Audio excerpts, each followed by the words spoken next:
Hey everybody, it's your main man, the Sandman, here with issue 8, part 3 of the Sonic Comic Retrospective. In this episode, we see bad parodies of good comic books, and Robotnik shows us he's an expert at making machines that suck.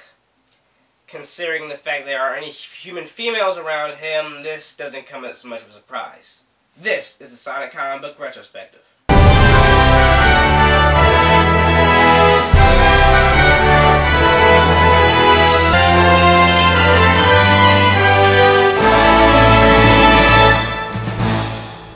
The cover of issue 8 is just blah. It shows Sonic supposedly beating all the other comic book heroes, or maybe he's just running past them real fast, in an obvious attempt to trick the buyer into buying this comic instead of a better one. Why read about Batman and the Punisher when you can read about Sonic the Hedgehog? Wait. Is it just me, or did his feet morph into lifesaver swirls? Sonic, more fun for your mouth. I'm not sure if I can even get mad at this cover for not having anything to do with the comic itself, because today's issue actually does make a lot of references to comic book heroes, but I'm still appalled by their mediocrity. Issue 8 begins with one of Robotnik's robots taking a crab meat robot back to Robotnik because he broke the no reading rule, one of the many rules that Robotnik set up for his robots. Of course, if he hadn't built all his robots with a sentience, then he wouldn't have to worry about them breaking the rules. You know, I kind of skipped that list back at issue 3. Let's take a look at it now. No laughing, no exercise, no singing, no friends, no plants, no pets, no music, no fun, no books, no healthy food. No breathing, no showing human emotion, no anthropomorphic animals. Aww. Oh, fine. You can have one anthropomorphic animal as a pet. Yay! But you can't sleep with them. Aww. Weirdos. So to get out of being put into the spare parts separator, or the wood chipper with a metallic finish, Crabmeat tells Robotnik that he got the comics because he thought that if Robotnik had robots that were as powerful as the superheroes seen in the comics, then he would be able to defeat the Freedom Fighters no problem. Robotnik likes this idea and grinds up both Crabmeat and the SWAT bot that brought him for the extra parts he's going to need for the super robots. Showing that it was dumber still to make his robots self-aware, seeing as how he doesn't even care for their well-being. I guess he just likes having robot slaves that fear him as well. Picky guy. The next panel shows Robotnik making a news broadcast over Robotnik Belly Vision. It's like normal television, except it makes you twice as fat. Greetings, this is Ivor Robotnik, coming at you in full color on RBV from the edge of the Great Forest. Today marks a milestone of corruption. Around him you see tree stumps, and signs that say, "On this site will be built an inefficient, unlicensed, outdated, toxic dumping pond." There's not a single word in that sign that made any sense. Okay, inefficient. I guess the job of a toxic dumping pond is to keep toxins from getting out into the wildlife and contaminating it. So ineffective would mean it's not built very well and can't do its job right. Which really begs the question of why even build it then. Unlicensed. Doesn't Robotnik rule the world? Why would he require a license to build something like this, and why does he need one? The only inhabitants of his city are robots, and the only people who would defy him are the Freedom Fighters, and they're technically outlaws, or vigilantes. I guess he's making it unlicensed out of spite then. Outdated. I have no idea what this means. An outdated dumping pond? How hard is it to just dig a hole and dump things in it? Is there really an evolution of dumping ponds? I guess you just won't line the hole with something like concrete to keep it from seeping into the hole, which also begs the question of why even build it then. I also don't see how digging a hole to dump your toxic waste into is exactly a milestone in corruption. It actually sounds quite healthy for the environment, seeing as how the toxic waste isn't getting all over the place. But either way, Sonic swoops in to stop him. You don't really think I'd let you destroy the woods and build a toxic dump, did you? Of course, Robotnik knew that Sonic would come, and he signals his new robot with the Robotnik signal. Which, considering how egotistical Robotnik is, he probably had that laying around somewhere. Here comes Batman!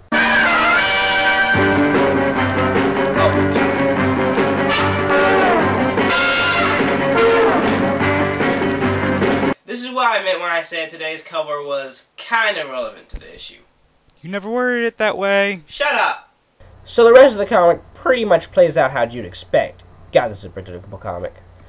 Sonic fights a bunch of hero-themed robots, starting with Batman, aka Batman. He has some trouble with him at first, but takes him down easily nonetheless. But Robotnik has all of Crabmeat's comics, who also happens to be alive and well again, despite being thrown into Robotnik wood chipper. Next was supposedly a Wolverine robot, which would have been cool to see Sonic fight, but according to the robot with the clipboard, they sent a Wolverine by mistake. A Wolverine bot? How the hell do you make that jump? Wait, does that mean they combine Wolverine and Urkel? If that's the case, then may God help us all. I think this is just an excuse to blow every kid's mind by telling them the same person who plays Urkel in Family Matters also voice acted for Sonic in Sonic SatAM, which, at a young age, is actually a pretty amazing thing to find out. Getting frustrated, Robotnik summons a new robot out of nowhere. Behold, Sonic, my ultimate new wave bot, the awesome Spawn Mower! Nope, no idea who this is supposed to be. Punisher, maybe? Spawn? What's up with that cape? So Sonic takes it out by yanking out the spark plug to make it stall, and then proceeds to push it off a cliff. Not even going to ask how Sonic knows how his lawnmower works. Then Robotnik starts throwing out other super robots at him, like Magbot. I don't know. Captain Marvbot. Captain Marvel. Who, for some reason, reminds Sonic of his favorite snack. And Mightybot. Mighty Mouse. At this point, it's starting to get pretty pathetic, so they end it with Robotnik getting away and everyone congratulating Sonic for falling into an obvious trap. The next story of this issue begins with Sonic playing around with a guitar instead of actually playing it. He just plays a single note and then erases it. We get it, Sonic, you're fast. Good God, do you ever shut up about it?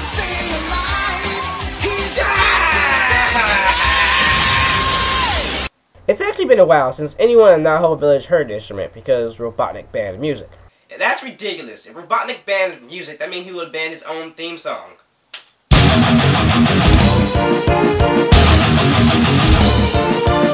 So everyone gathers around Sonic and begs him to play. Sonic, being the attention-hungry hog that he is, does so gladly. But one of Sonic's notes manages to travel out of the Great Forest, go miles off into Sonic's industrial city, with all the machines clanking around and factories going off, and is heard by Robotnik himself. Physics? What's that? So Robotnik hears the note and exclaims to Sively how much he hates music. Oh, and Snively is here. Yeah, they pretty much just realized they forgot him and dropped him into this story. Better late than never, I guess, but it just helps my argument that this comic is trying to be more like Adventures of Sonic rather than Sonic SatAM, considering the fact that he never got a proper introduction like Scratch and Grounder, or Coconuts. But I guess he never did do anything important in the show, so it's not too much to get worked up over. Not only did Robotnik hear the single note, but you can hear the whole song being played, which still baffles me. He deduces that the only person with the balls to play music after he outlawed it is Sonic, and decides to use a shrinking device that Snively invented to help him defeat Sonic, using a Freedom Fighter finder to tell him when they leave the Freedom Forest. Just roll with it so we can be done quicker. Sonic says that he found the guitar in an old abandoned concert hall, which is weird seeing as how in the cartoon Sonic had a magic electric guitar that could play without an amp, while the one he has looks like a beat up old acoustics. There are enough instruments inside for us to form our own band. Great, can I play the cymbals and saxophone? Why, Bunny? 'Cause I'm the sax symbol of this team, sugar. Sax symbol? Oh, okay, I get it, Bunny. Alright, okay, comic. That was one funny pun. So the team goes in the concert hall only to be hit with a shrinking ray we saw earlier on. What happened? That felt like an electric shock! It was more like a short circuit. And have you noticed how short you've all become? And now that you're all the size of dust balls, I'm going to vacuum into my mobile robo-maker. Oh no! How did we not notice that? We probably would have. We weren't too busy making bad puns. Check out this drawing of Antoine. He's so small that they neglected to show any emotion on his face. The only thing to go on to show that he's surprised is his toupee floating in the air, but he doesn't seem to notice. Oh, my hair. It's floating in the sky again. Something must have fried. Oh my god, a giant vacuum cleaner! The next photo of him isn't much better. They could have at least made his eyes all the way open instead of half closed like they do here. Now he must have Youngblood's disease. Oh no! The giant vacuum cleaner is sucking me up, and my hair is floating in the sky again, although not being sucked up somehow. Someone help me!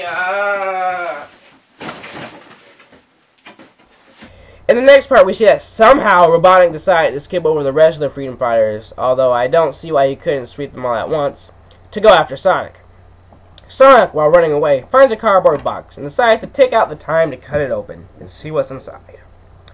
I can cut a hole with my Sonic spin.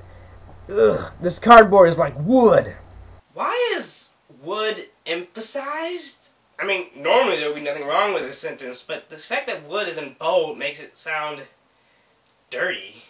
So Sonic cuts open the box, which happens to be filled with concert programs, which clog Robotnik's vacuum, allowing the Freedom Fighters to escape inside the concert hall. Sonic then leads Robotnik into the orchestra pit, wrecking it from the 4-foot drop. Robotnik obviously couldn't see that stiff 4-foot drop to his demise. But it turns out Robotnik has another portable roboticizer based off a vacuum cleaner. You'd think Robotnik would come up with a few more creative inventions when his enemies become 3 inches tall, but nope, vacuum cleaners, all you can muster up. I can think of 2 different vacuum cleaners. That's it. So he sucks Sonic into the duster and is about to press the button that would change Sonic into a robot, but then something knocks the duster out of his hand. And we see that the rest of the Freedom Fighters are using a cello as a bow and arrow. Could this possibly be the rest of the team doing something useful? That does it! I'm going to smash those little... Oh, comma. No. I forgot that the reducing effect only lasts an hour. Bull crap! There is no way they were hanging out in there for more than an hour. So Sonic busts out of the duster and the team confronts Robotnik, outnumbering him 6-1. But Robotnik decides to signal his army of robots.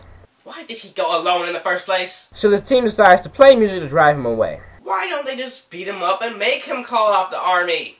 In his rush to get away from the humanoid creatures playing the instruments that they no doubt have no idea how to play, Robotnik leaves behind the shrinking device, and Sonic uses it to shrink down the oncoming army and send them back to Robotnik. And so the comic ends with Robotnik's office filled with chibi badniks. Oh, just to make a quick comparison, here's Robotnik's office in the comics. And here's Robotnik's office in the cartoons. Any hint of that troublesome hedgehog? Not exactly, Dr. Robotnik. That first one screamed evil scientist, didn't it?